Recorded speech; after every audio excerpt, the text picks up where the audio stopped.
Muchos han sido los profetas que han vaticinado el futuro del hombre y del mundo. Sin embargo, hay uno en particular que cobra mayor importancia debido sobre todo al rango que ostentaba, el de sumo pontífice de la Iglesia Católica. Nos referimos a Angelo Giuseppe Roncalli, más conocido como Juan XXIII o bien el Papa Bueno.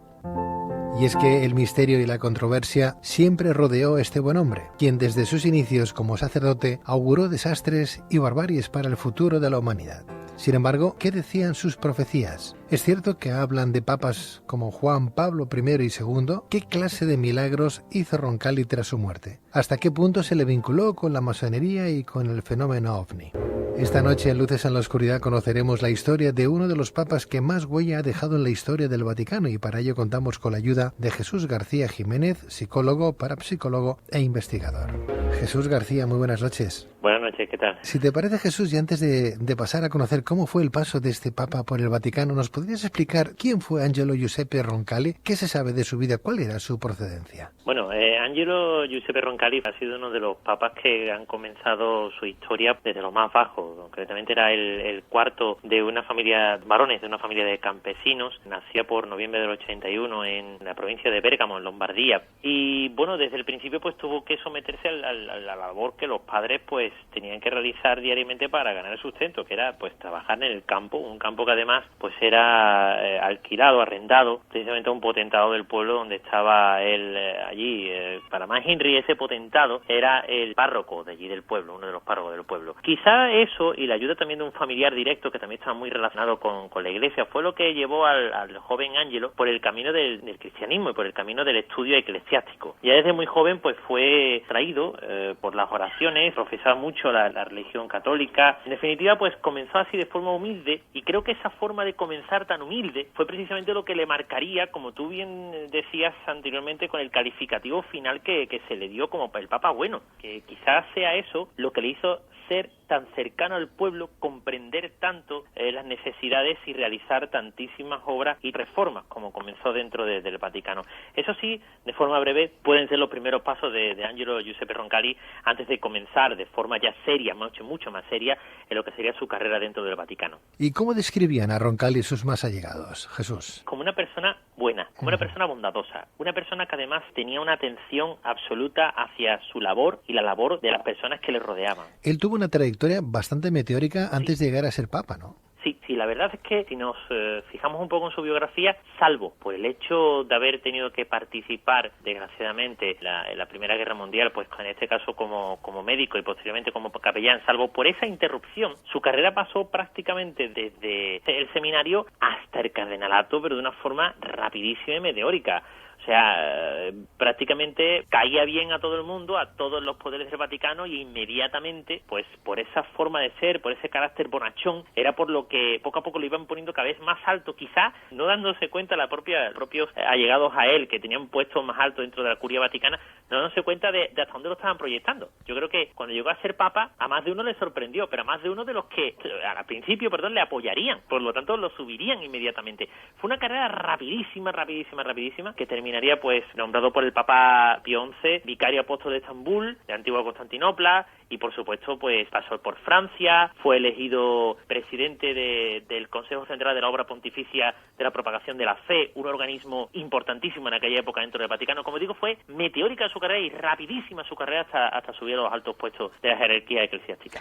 Pero comienzan los misterios, ¿verdad, Jesús? Y uno de ellos es el vínculo existente entre este papa y la masonería. ¿Se puede confirmar verdaderamente la pertenencia de Roncalli a esta logia o no? En principio, esto procede todo de la investigación de un personaje mexicano llamado profesor Alfonso Sierra, el cual intentó publicar un artículo que relacionaba no solamente a Juan XXIII, sino a Pablo VI, incluso a Giovanni Montini, con la masonería, e incluso en ese documento que parece que él posee, viene la firma y rúbrica de todos estos personajes, incluyendo los dos futuros papas, antes de que fueran papas, pasando por la masonería. Digo, se intentó porque obviamente la Iglesia se encargó rapidísimamente de ocultar ese ese artículo, ya que, bueno, en la masonería y la Iglesia, como sabemos, pues son como el agua y el aceite. Difícilmente podemos buscar una fusión entre las dos sustancias. Como digo, fue un artículo que intentó salir a la luz pública, pero no fue posible. Sí es cierto que hay muchísimas personas que han recibido, a través de este señor también, por miedo a la posible represalia que puedan tener contra su persona,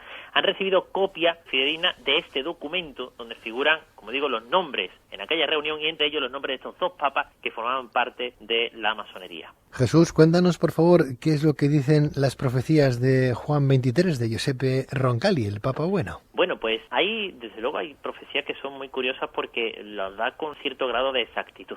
Por ejemplo, la elección de Juan Pablo I, o la elección de Juan Pablo II, quizás sea la más reciente, por lo tanto, si la cuento, a lo mejor es la que más nos va a sonar. La de Juan Pablo I dejaremos ahora porque viene también más bien de la crónica negra que del misterio en sí. Pero bueno, la de Juan Pablo II, pues habla así como: la madre olvida su corazón latino, el latido late desde el este. Entonces él será padre inesperado, hijo de dos campos y de las aguas. Pablo II, pues lógicamente fue el primer papa no italiano después de más de 3 siglos de elección de papado, y fue un papa polaco. Para colmo, también pudo predecir en el párrafo inmediatamente posterior, dice: oh Asís, tú que has recordado el pasado, y tú Emilia, que le has cuidado, y tú Israel, que ha dado de refugio. Precisamente la madre de Juan Pablo II se llama Emilia, y este señor está hablando de bastantes años antes de la elección de Juan Pablo II. En cuanto a Juan Pablo I, vaticinó su muerte de esta forma: decía: hoy es la muerte del santo, no conocerá el altar, porque santo entre los santos en humildad actúa, en silencio reza. 7 rosarios y un stanote. El convento será destruido y flores rojas cubrirán su tumba. El mundo no olvidará esa historia. Sangre en las prisiones para el que cree. Madre, refiriéndose a la Iglesia, ¿por qué callas? Esto lo interpretaron todos como la muerte, como todos sabemos, en extrañas circunstancias, de Juan Pablo I, el Papa breve, o sea, el que duró muy poquísimo tiempo en el mandato y que pretendía continuar la obra que precisamente este Papa, Juan XXIII, inició en un principio dentro del Vaticano. Juan XXIII, exactamente, este Papa Bueno, ¿qué tipo de reformas quiso incluir en el famoso Concilio Vaticano II?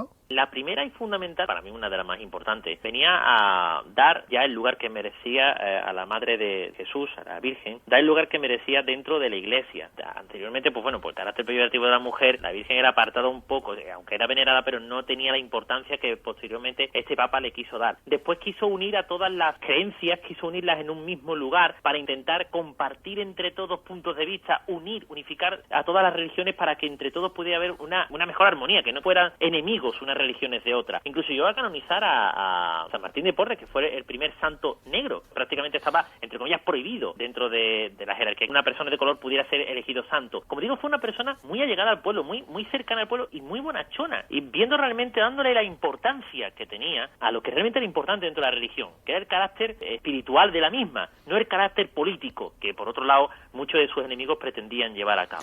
Lo que me ha sobrecogido sobremanera es que, leyendo la vida de este Papa Bueno, ¿verdad?, resulta que en 1961 él dice que tiene un contacto, tiene un avistamiento ovni, es más, tiene una especie de conversación durante unos 20 minutos con un extraterrestre. Exactamente. Bueno, si lo de antes ya, como sabemos, era algo ya curioso, esto ya roza pues lo verdaderamente excepcional. Es del primer papa, al menos, que se conoce abiertamente que ha tenido un contacto ovni, y en este caso pues en la residencia habitual de los papas, que es Castel Gandolfo, y esto es comentado por él de forma abierta en reuniones posteriores, sino su propio secretario, que pudo ver este avistamiento ovni, este aterrizaje. Bueno, todo empezó pues como empieza todas estas cosas, un paseo por aquellos grandísimos jardines de este palacete, y bueno, pues unas luces en el cielo, y de forma extraña pues comenzaron a ver qué podría ser aquello. Se fijaron bien porque era curioso. Conforme iba pasando el tiempo iban aumentando estas luces de tamaño, hasta que aquello se convirtió en un ovni, en una visión en la cual ellos no sabían exactamente qué era. Tanto él como su secretario quedaron de rodillas en el suelo y comenzaron a rezar. En un momento el Papa levantó la vista y posteriormente se incorporó para ir a entrevistarse, a hablar con un personaje que bajó de ese platillo volante.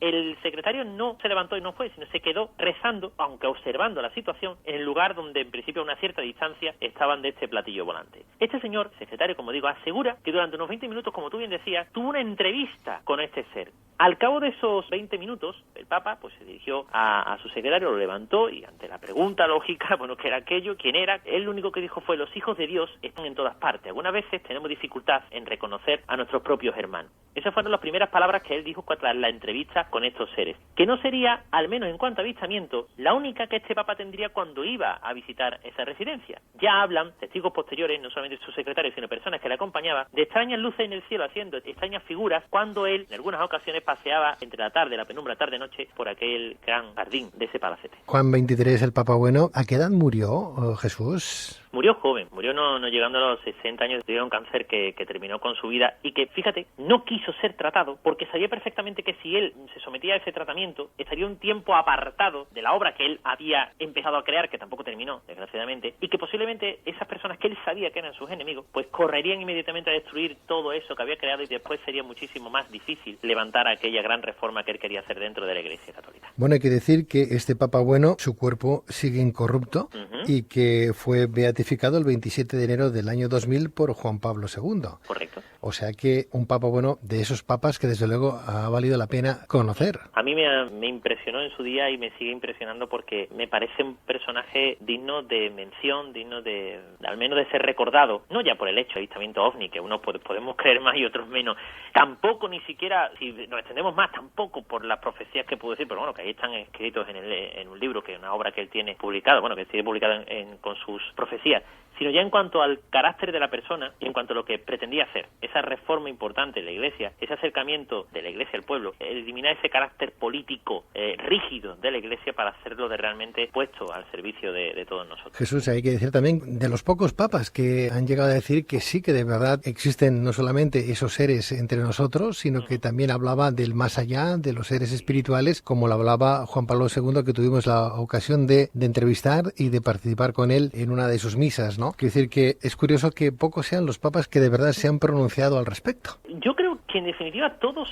los que son elegidos papas de alguna forma saben perfectamente en que esto no es todo material, que existen otros planos de existencia y que obviamente tienen que estar también visitados. Que eso puede estar un poco en contra de la teoría, de las creencias de la Iglesia Católica, la cual bueno tenemos que esperar el día de juicio final para, necesitando nosotros, pues saber quién va y quién no va al cielo. Hablar ya de otras dimensiones, hablar de otros planos de existencia, de una posible incluso comunicación con el más allá, ya trasciende un poco la barrera de lo no políticamente correcto en cuanto a la religión se refiere. Entonces, como tú bien dices, muchos los papas que saben, que han dicho, que han expresado, se han expresado cercanos a esas ideas, sin, por supuesto, hablar abiertamente, pero quizás estamos ante uno de los papas que no le importaba tampoco hablar de forma abierta, sin tapujos, sí, sin tapujos, sobre todo esto. De hecho, con Tato Ovni que hemos dicho anteriormente, él lo comentó después con varias personas y cercanas a él y no le importaba en absoluto. Él lo hablaba con total naturalidad, como si hubiera visto a cualquier otra persona que ha venido en un vehículo de viaje sin darle la mayor importancia. De hecho, fíjate en las palabras que le dijo a su propio secretario sobre los hijos de Dios. Él ya consideraba que con eso es el reconocimiento de la existencia de vida en otros planetas relacionadas con el propio Dios. O sea, es la apertura ya de su mente a la creencia de la existencia solamente de vida en nuestro planeta, en la Tierra, sino vida en cualquier otro planeta y que además podemos ser visitados por ellos cuando queramos y no por ellos tenemos que dejar de ser considerados hermanos de ellos ni hijos de un Dios común. Eso es saber que existen otras dimensiones, saber que pueden existir incluso, pues bueno, algún contacto, como digo, con el más allá, ¿por qué no? Saber incluso del uso de ciertas herramientas de comunicación instrumental. Yo en mi caso he tenido la oportunidad de conocer a una persona muy cercana a la Iglesia Católica de aquí de Sevilla y que realmente hemos estado hablando de transcomunicación instrumental y es una persona muy cercana a la Iglesia con un alto cargo dentro de la Iglesia y no pasa nada. Quiero recordar, Jesús, que cuando entrevistamos a Juan Pablo II hace ya unos años atrás, antes de que se fuera al cielo, ¿verdad? Nos decía que él tenía esa relación con esos espíritus, ¿verdad? En el propio Vaticano, o sea, algo que nos dejó bastante atónitos. En cualquier caso, Jesús García Jiménez, te agradezco mucho que hayas estado esta noche con nosotros hablándonos de este fantástico Papa, verdaderamente el Papa Bueno, que hoy hemos conocido un poquito más en toda su esencia y esplendor. Jesús García Jiménez, psicólogo y investigador. Mil gracias, Jesús. Gracias a vosotros.